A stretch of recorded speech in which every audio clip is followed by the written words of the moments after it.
የ32ኛ ሳምንት የሲቢ ኢትዮጵያ ፕሪሚየር ሊግ የመጨረሻ መርሃ ግብር ዛሬ ሲከናወኑ ሁለት ጨዋታዎች ተከናውናሉ።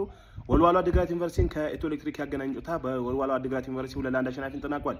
የወልዋሎ ዓዲግራት ዩኒቨርሲቲንም ሁለት ግቦች ማስቆጠር የቻሉት ኮንኮኔ ሀፊዝ እና እንዳልካቸው ጥበቡ ናቸው። ኢትዮ ኤሌክትሪክን ከሽንፈት ያልታደገችውን ግብ አቤል ሀብታሙ ነው ማስቆጠር የቻለው። እንግዲህ ይህን ጨዋታን ተከትሎ ሐዋሳ ከተማም ከወራጅ ቀጠና ካለው ከአርባ ምንጭ ከተማ ያለ ግብ 0-0 መለያየት እንችላሉ። እንግዲህ ሐዋሳ ከተማ ነጥብ ጥሏል ማለት ይቻላል። እንግዲህ የደረጃ ልዩነቶች ይኖራሉ። በእርግጥም አንድ ነጥብ በመያዙ ኢትዮ ኤሌክትሪክ መሸነፉን ተከትሎ በግብ ክፍያ ተበላልጠው የደረጃ ለውጦች ይኖራሉ። ሐዋሳ ከተማ ወደ 4 ከፍ ሲል ኢትዮ ኤሌክትሪክ ወደ 5ኛ ዝቅ የሚልም ይሆናል። ወልዋሎ ዓዲግራት ዩኒቨርሲቲ ይህን ውጤት ተከትሎ አዳማ 12 ሰዓት ላይ ከፋሲል ከነማ የሚያደርገውን ጨዋታ የሚሸነፍ ከሆነ እንግዲህ ደረጃውን ወደ ላይ ከፍ ማድረግ የሚችል ይሆናል።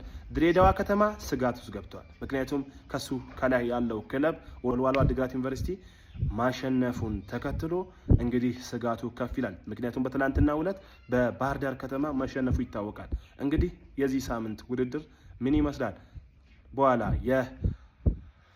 የአዳማ ከተማንና የፋሲል ከነማን ውጤት ተከትለን ሀሳብ የምንሰጥበት ይሆናል። ስለዚህ ጨዋታ ምን ትላላችሁ? ሐዋሳ ከተማ ጥሩ ላይ ነው ማለት ይቻላል? አርባ ምንጭ ከተማስ ከወራጅ ቀጠና ስጋት መውጣት ይችል ይሆን? እሱን የምናየው ይሆናል። እስቲ ሀሳብ አስተያየታችሁን ኮሜንት ሴክሽን አስቀምጡልኝ። ቤቱን ፎሎ፣ ኮፒ ሊንክ፣ ሼር፣ ፖስት ማድረግ እንዳይረሳ።